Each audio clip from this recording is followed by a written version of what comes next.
할렐루야, 할렐루야. 네, 예배 자리에 나오신 여러분을 환영합니다. 오늘 예배에 성령님께서 함께하여 주셔서 말씀을 전하는 저나 듣는 성도님들의 마음과 귀를 열어주실 줄 믿습니다.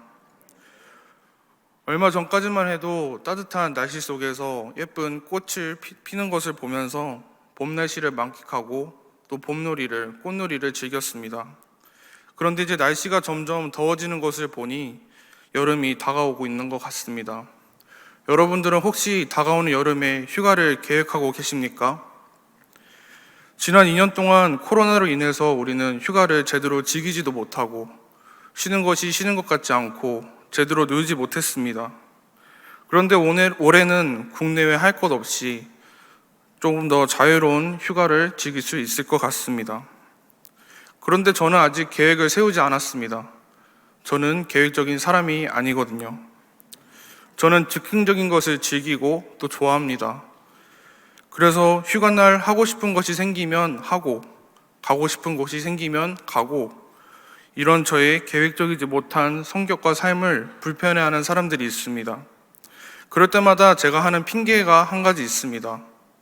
어떻게 우리가 살아가면서 모든 내 생각대로, 내 계획대로 할 수 있겠느냐? 하나님의 계획대로, 하나님의 생각대로지. 아멘 안 하시는 분들은 아마 계획적이지 못한 제가 못마땅한 것 같습니다. 오늘 우리가 읽은 두 본문에 여러 인물들이 나옵니다. 구약에선 사울과 아말렉 소년 다윗, 신약 본문에는 사도 바울이 나옵니다. 오늘 이 인물들을 통하여 하나님께서 우리에게 어떤 말씀을 주시는지 함께 살펴보겠습니다. 사울이 죽은 후에 하고 오늘 말씀이 시작됩니다. 사울은 어떤 사람인가요? 선지자 사무엘 시대에 블레셋에게 괴롭힘을 당하던 이스라엘 백성들은 다른 열방들과 같이 왕을 달라고 하나님께 요구합니다. 이러한 요구는 곧 이스라엘의 유일한 왕이신 여호와를 반역하고 버리는 불순종이었지만 하나님께서는 그들의 연약함을 아시고 그들에게 왕을 허락하셨습니다. 사울은 아버지의 잃어버린 암나귀를 찾아 떠났는데 그때 사무엘을 통해서 하나님께서 왕으로 선택된 표로 기름 부음을 해 주십니다. 그리고 미스바에서 제비 뽑기를 통해 공식적인 왕으로 등극합니다. 사울은 이스라엘의 원수인 암몬 족속, 블레셋 족속, 모압 족속, 그리고 아말렉 족속까지 다 쳐부수고 왕권을 확립하고 군대 조직을 완비하여 나라의 기틀을 마련하였습니다. 사람의 생각과 요구로 세워진 왕 같지만 하나님께서 다 계획하시고 허락하셔서 세워진 사울 왕은 하나님께 기름 부음을 받고 이스라엘을 세워나갔습니다. 하지만 그 과정에서 사울은 자신의 인간적인 생각, 인간적인 마음에 그리고 인간적인 뜻을 세우게 됩니다. 블레셋과의 전투를 앞두고 다급한 나머지 자신이 친히 하나님께 제사 드림으로써 제사장의 역할을, 제사장의 직분을 침범하는 불경죄를 범하고 하나님의 진노를 샀습니다. 또 아말렉과의 전투에서는 모든 것을 남김없이 다 진멸하라는 하나님의 말씀을 어기고 좋은 것들을 전리품으로 취하였다가 하나님께 결국 버림받게 됩니다. 이 사건이 있은 후에 하나님께서는 새로운 계획을 세우십니다. 바로 다윗에게 기름 부음을 하고 바로 다음 왕으로 삼으신 것입니다. 다윗의 인기가 상승하자 사울은 시기하고 다윗을 죽이려 달려듭니다. 사울은 다윗을 죽이는데 국력을 소모하고 마침내 블레셋과의 길보아 전투에서 최후의 일전을 벌이다 부상을 입고 스스로 자결하고 맙니다. 이렇게 사울이 죽은 후에 성경에서 아말렉 소년이라 부르는 한 청년이 다윗을 찾아옵니다. 사울의 면류관과 팔찌를 건네며 사울의 죽음을 다윗에게 전합니다. 오늘 말씀 5절부터 10절의 말씀입니다. 다윗이 자기에게 알리는 청년에게 묻되 사울과 그의 아들 요나단이 죽은 줄을 내가 어떻게 아느냐? 그에게 알리는 청년이 이르되 내가 우연히 길보아 산에 올라가 보니 사울이 자기 창에 기대고 병거와 기병은 그를 급히 따르는데 사울이 뒤로 돌아 나를 보고 부르시기로 내가 대답하되 내가 여기 있나이다 한즉 내게 이르되 너는 누구냐 하시기로 내가 그에게 대답하되 나는 아말렉 사람이니이다 한즉 또 내게 이르시되 내 목숨이 아직 내게 완전히 있으므로 내가 고통 중에 있나니 청하건대 너는 내 곁에 서서 나를 죽이라 하시기로 그가 엎드려진 후에는 살 수 없는 줄을 내가 알고 그의 곁에 서서 죽이고 그의 머리에 있는 왕관과 팔에 있는 고리를 벗겨서 내 주께로 가져왔나이다 하니라. 여기서 우리는 아말렉 소년의 거짓말에 주목해야 할 필요가 있습니다. 앞서 말했듯이 사울은 전쟁 중에 부상을 입고 스스로 자결하였습니다. 그런데 아말렉 소년의 얘기는 다릅니다. 거짓말을 하고 있는 것이죠. 소년은 왜 거짓말을 했을까요? 그 당시에 사울과 다윗의 관계에 대해서 모르는 사람은 아마도 없었을 것입니다. 그렇기 때문에 그 소년은 그것을 잘 알고 다윗과 사울의 갈등 관계를 이용해서 다윗을 괴롭히는 사울을 본인이 죽였다고 얘기하면 큰 상을 받지 않을까, 칭찬을 받지 않을까 하는 그런 기대감으로 얘기했을지 모릅니다. 또한 전쟁으로 인한 상처로 빨리 죽었으면 하는 사울의 부탁을 받고 그를 죽였다고 말합니다. 그렇게 말함으로써 자신은 상관의 명령에 복종하는 충직한 충성심이 있는 부하이고 또 자신은 선한 일을 했다고 어필하고 있는 것이죠. 거짓말을 한 아말렉 소년은 스스로 자신이 똑똑하다고 생각했을 것입니다. 하지만 이러한 소년의 대답은 자신의 생각과 달리 자신의 죽음을 불러오는 얘기가 되어버렸습니다. 이번엔 다윗을 살펴보겠습니다.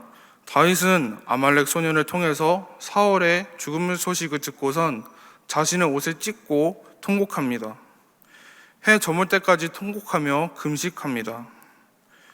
이런 다윗의 모습을 보면 이해가 잘 되지 않습니다. 자신을 죽이려 했던 사울이 죽었다는 소식은 어쩌면 정말 듣고 싶었고 기쁜 소식인데 왜 그는 아말렉 소년에게 수고했다, 포상을 주지 않고 왜 울고 통곡을 했을까요? 다윗은 너가 어떻게 감히 겁도 없이 손을 들어서 주께서 기름을 부어서 세우신 분을 살해하였느냐라며 아말렉 소년을 처형시킵니다. 그리고 아말렉 소년이 처형당한 이유를 다음과 같이 말합니다. 16절입니다. 내 피가 내 머리로 돌아갈지어다. 내 입이 내게 대하여 증언하기를 내가 여호와의 기름 부음 받은 자를 죽여노라 함이니라 하였더라. 사실 다윗은 자신을 죽이려고 달려드는 사울을 죽일 기회를 몇 번이나 가지고 있었습니다. 그런데 다윗은 사울을 죽이지 않았습니다. 하나님께서 세우신 왕이니까요. 하나님께서 기름 부으신 왕이기 때문입니다. 그렇기 때문에 다윗은 사울의 겉옷을 자르는 것에 그쳤습니다. 아비새가 사울을 죽이겠다는 완벽한 계획을 가지고 오더라도 여호와께서 사울을 치시든지 죽은 날이 되어서 죽든지 또는 전쟁에 나가서 죽든지 할 것이다 라는 말과 함께 사울의 창과 물병만 들고 나옵니다. 그런데 사실 우리는 다윗보다 사울을, 아말렉 소년을 인간적으로 이해할 수 있습니다. 전쟁에서 이기기 위하여 또 나라가 더 부유하게, 더 건강하게 자랄 수 있도록, 성장할 수 있도록 한 사울의 선택을 우리는 이해할 수 있습니다. 사실이 아니지만 상관의 명령에 복종을 했고 자신의 출세를 위해 거짓말을 한 아말렉 소년을 우리는 이해할 수 있습니다. 그러나 인간적으로 이해할 수 있고 납득할 수 있는 것들이 하나님의 생각에는 부합하지 않고 맞지 않을 수 있습니다. 사울과 아말렉 소년처럼 말입니다. 반대로 하나님의 뜻은 인간의 생각에 맞지 않고 우리의 머리로 이해할 수 없을 때가 있습니다. 다윗도 사람의 생각이 자신의 뜻이 앞섰다면 사울의 죽음 소식을 들었을 때 그 누구보다 기뻐했을 것입니다. 아니, 그 소식을 듣기 전에 먼저 다윗이 스스로 죽였을 수도 있었습니다. 그런데 하나님께서 세우신 왕임을 다윗은 인정하고 하나님의 뜻을 인정한 다윗은 그러지 않았습니다. 잠언에 보면 여호와를 경외하는 것이 지식의 근본이라고 말합니다. 경외는 두려움을 말합니다. 두려움으로 살핀다는 뜻이 경외입니다. 하나님을 두려워하며 하나님의 뜻을 살피는 것이 지식의 근본이고 경외입니다. 다윗은 하나님을 경외했습니다. 다윗은 하나님의 뜻을 살피려고 노력했습니다. 그렇기 때문에 자신을 죽이려 했던 사울을 죽이지 않고 도망다니며 하나님의 뜻을 구했습니다. 그 끝에 하나님의 생각과 계획대로 다윗은 사울에 이어 이스라엘의 두 번째 왕이 되었습니다. 사울과 아말렉은 사람의 생각대로, 다윗은 하나님의 생각대로 살았습니다. 이제 한 사람을 더 살펴보고자 합니다. 사도 바울입니다. 오늘 우리가 읽은 신약 말씀에는 바울이 1차 선교 여행 때 세웠던 교회들을 돌아보고 소아시아 전역에 복음을 전하려는 계획을 가지고 있었습니다. 이곳을 복음화하게 되면 장차 인접한 유럽까지 쉽게 복음을 전할 수 있기 때문에 아주 좋은 기회라 생각하고 바울은 전도 계획을 세웠습니다. 하지만 이런 바울의 생각과 계획을 성령님께서 막으셨습니다. 바울은 잠시 행로를 바꾸어 비두니아로 복음을 전하고자 다른 길을 선택했는데 성령께서 한 번 더 막으십니다.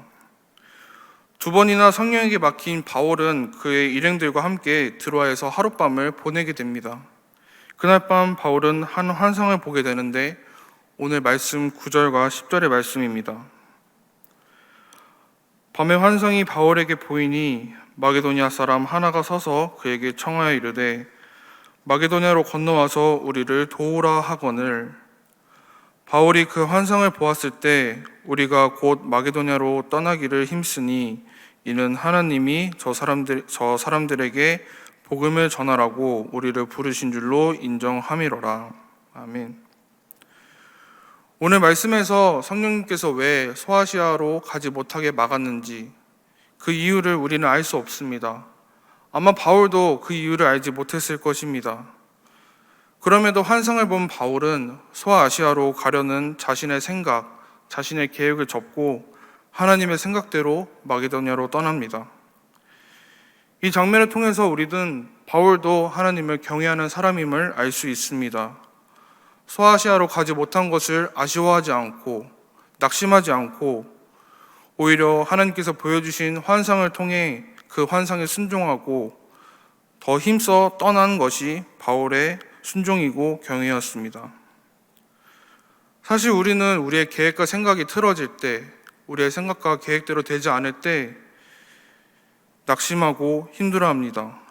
그리고 기도를 할 때 제 생각대로 해주세요, 제 계획대로 해주세요 하고 기도할 때가 있습니다. 물론 하나님께서 함께 해주시기도 하지만 우리의 생각과 다른 응답을 주실 때도 있습니다. 그런데 우리는 그러한 응답에 대해서 순종하는지 한번 스스로 생각해 봤으면 좋겠습니다. 혹 순종하기 어려운 우리를 위해서 사도 바울은 말씀합니다.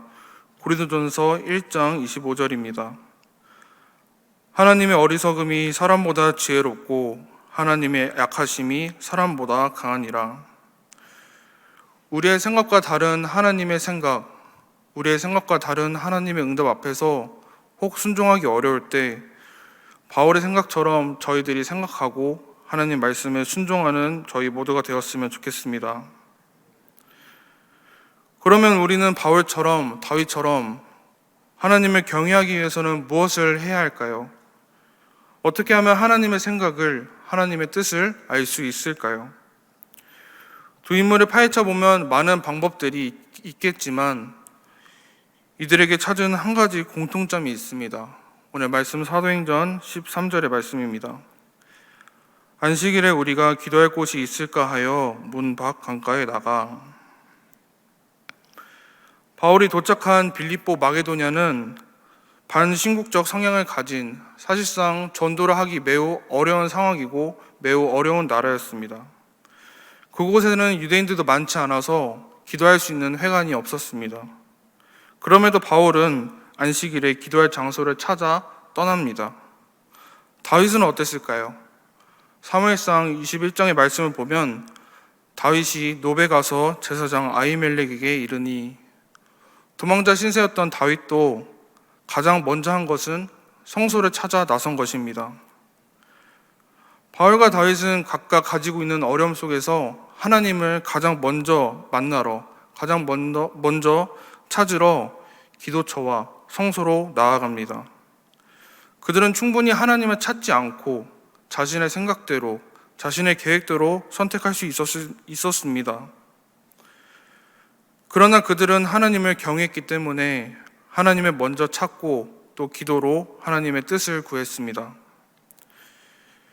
인간적인 생각과 행동, 선택이 나오기 가장 좋을 때 하나님을 먼저 찾는 모습, 이것이 하나님을 경외하는 두 사람들이 보여준 공통적인 모습이고 우리가 우리의 삶 속에 배워야 하고 적용해야 할 모습입니다.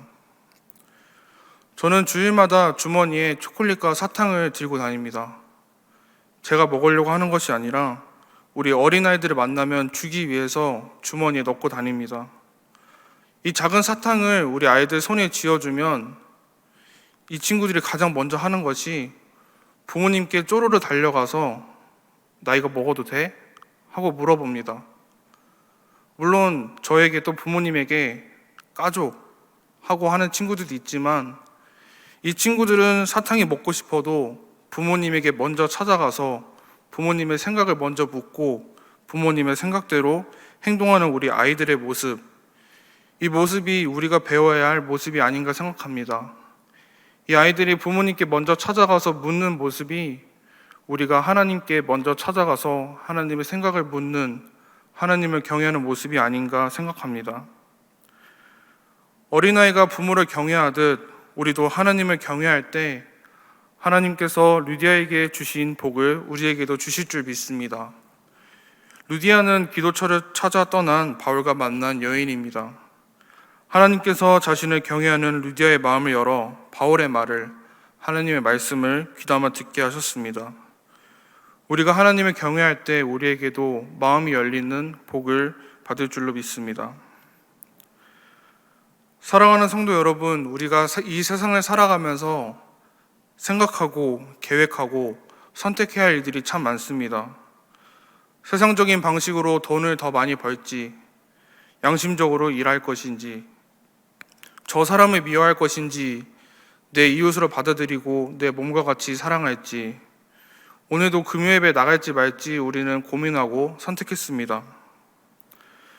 선택의 순간이 다가올 때 무엇이 하나님의 뜻인지, 무엇이 하나님이 기뻐하실 선택인지 하나님께 먼저 찾아가서 묻는 여러분이 되시기를 소망합니다.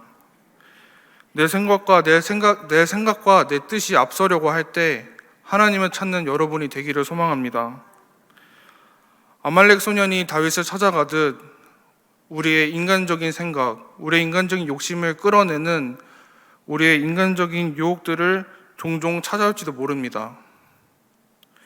그럴 때마다 하나님을 경외하는 선택을 하는 여러분이 되시기를 소망합니다. 그렇게 다윗과 바울 그리고 루디아처럼 하나님을 경외했을 때 우리의 마음이 열리고 귀가 열려서 내 마음과 생각이 아닌 내 안에 계시는 하나님의 마음, 하나님의 생각, 하나님의 음성을 듣는 저와 여러분이 되기를 간절히 소망합니다. 아멘.